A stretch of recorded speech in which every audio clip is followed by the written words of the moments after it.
All right, Alyssa, we close today with mail time.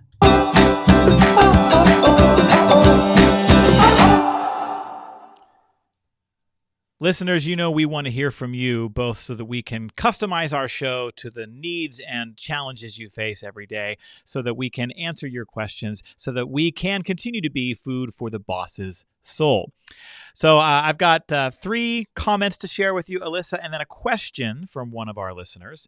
First, Mike in Connecticut wrote in to tell us how much he appreciated our conversation about toxic positivity in episode 9. He says, I finally have a name for something I've been aware of and fought against for 20 years.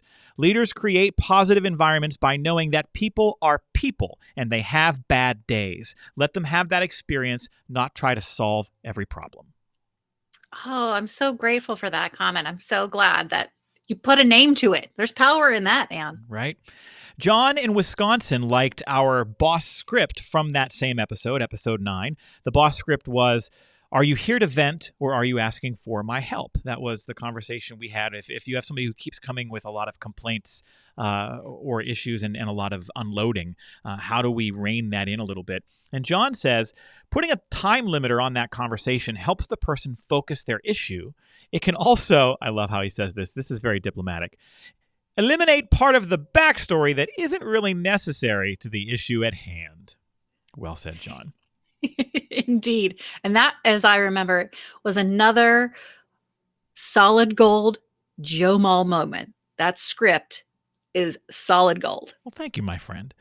Robin in South Dakota made the mistake of publishing something really nice about our podcast on LinkedIn. So she didn't email this to us, but I'm going to read it on our show anyway because it made me feel nice. She said, our podcast is refreshing, enlightening, and honest, and that we, quote, give leaders great insights to help themselves and their teams. She also says she loves the camaraderie question of the week. So, Robin, you said something nice on LinkedIn, and I'm giving you a shout out. Thank you for that. Thank you, Robin. But here's our question, Alyssa, for mail time today. Jameis in Colorado writes in and asks this. I struggle with appeasing people who want meetings to be concise and those who want to spend some of that meeting time team building and enjoying each other's company. How do we please both? Right? This is our classic social butterflies versus taskmasters question. Where do you want to start, Alyssa? Oh, well, I guess it depends on the day. I might be hitting for that team or over here on this side of the table. I'm just not quite sure. Catch me whenever, I'm not feeling my introverted self. I might be all right with staying afterwards. I'm not quite sure I have a ready response for what's the happy medium. I mean, do folks do a little bit of both, or do they say, hey, if you want to stay after, we can all chit chat and then give the taskmasters the opt out? But I don't know that feels real nice either. Like, oh, you don't care enough about me to stick around to hear what I have to say. I don't know. What are your thoughts, Joe? I think this is another example of something we just talked about a few minutes ago, which is understanding some of the psychology behind what makes people tick. Okay. One of the things that you've talked about over and over again on our show is your introversion, right? You understand that you need alone time to fill up your gas tank. You understand that that's how you prefer to process information. And you understand that circumstances that require you to do extroverted things are expensive for you, right? They drain your gas tank. I'm a certified MBTI practitioner. I use the Myers-Briggs type indicator in some different kinds of ways. And I know that there are some folks who don't love that. It's an imperfect tool, but it also gets a bad rap. I think it can be a really useful way for us to understand some naturally occurring differences between people. And when we think about extroversion and introversion, there is a misunderstanding about what it is. People perceive it as social comfort. Right? They believe that extroverts are outgoing and introverts are shy, and that's not it at all. It's about where we get our energy from and how we prefer to take in and process information. And so the first thing to understand is that extroverted people need other people to fill up their gas tank and to process information. Introverted people need time to process information where they can retreat into their own mental cave. But if you force them to do it out loud with other people, it's expensive for them. It drains their gas tank. And so I think it is possible to construct meetings in a way that allows both folks to operate at their optimal levels. But we have to bring into the light an understanding of these differences.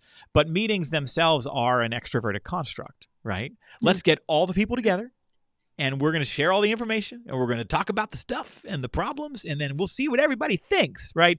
The scales are tilted in the extrovert's favor. When I do deeper dive training on this with teams, I will often ask a room full of people, what's a good meeting like for you? Ooh. And you can immediately separate the extroverts from the introverts, right? The extroverts say everybody shows up. The introverts say a good meeting for me is one I can call into. And be on mute. And be on mute. Right. What's interesting, though, is across the board, people say a good meeting is one where everybody participates. And that sounds like agreement until you define participation. Because when you ask the extroverts, what do you mean by participate? Is everybody tells us what you're thinking. And you ask introverts, how do you define participation? They say everybody gets a chance to speak if they want to. And that's very different. Yep. So with all of that as a backdrop, we can appease both, Jameis, by making time for both, by saying to everybody in the room, there is value. We benefit by spending a little bit of time connecting at a human level. But we're going to be efficient in the use of that time because we have a lot to accomplish. And we're going to invite you to participate in that in whatever way is safest and most comfortable for you. And so maybe you bring, I don't know, a camaraderie question of the week to your meeting from your favorite podcast. And you take 10 minutes to do that at the beginning of the meeting. And you get some of that social connection and you fill up the gas tank for the extroverts. And then you say, all right, here's the agenda. Here's how we're going to do this the rest of the way. We're going to move through the Taskmaster stuff. And then the one other thing that I advise leaders to do in meeting settings, I'm sorry, Alyssa, I realize I've been talking nonstop for like 5 minutes. I'm gobbling it all up. It's, again, the water of absolute worthiness and tactic and strategy and all the things that we as leaders need is flowing.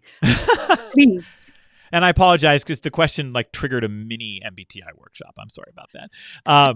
But we have to coach leaders and introverts especially on how to set up what they need to participate in the way that's right for them. And what I mean by that is we need to coach leaders to say at the meeting, what do you think? What is your opinion? I'd like to hear that. But if you need time to process, know that you can come back to me tomorrow morning to share that. Right? If there's a deadline on something, it's okay. We're going to talk about it at this meeting now. And then if you go away and you're cooking on it a little bit and you have something to add to the discussion, hit a reply all email before 10 a.m. tomorrow. Mm-hmm. We have to coach leaders to set up those dynamics to allow extroverts and introverts to thrive. We also have to coach introverts that when people put them on the spot and say, what do you think? We have to coach them to say, well, I don't know yet. Do you want an answer right now or do you want an answer I can support? If you give me just a little bit of time to cook on this a little bit, I'll be able to give you my thoughts, my insight, my opinions, but I'm not there yet. Yes, that feels real to me. And to be honest, that's a space of where I've never allowed myself to be, is because I always felt like the expectation was that I should know. I should have an immediate response, right? And so if as a leader, you can speak to that as not being the expectation continually, that's a place of real power for all of your team. Absolutely. So thank you to each and every one of you who left comments and who sent us questions. We would love to get more questions from you. You can email us here at the show at bossbetternow@gmail.com.